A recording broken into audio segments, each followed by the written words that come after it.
Hey guys, it's Sharon, and I have lost count of the number of snowstorms we've had. What, four or five?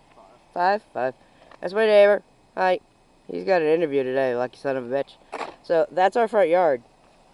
I don't want to turn it sideways. That's our front yard. It's literally, this bank is taller than me. So that's the front of the house. That's my car, kind of, underneath that big white puffy stuff.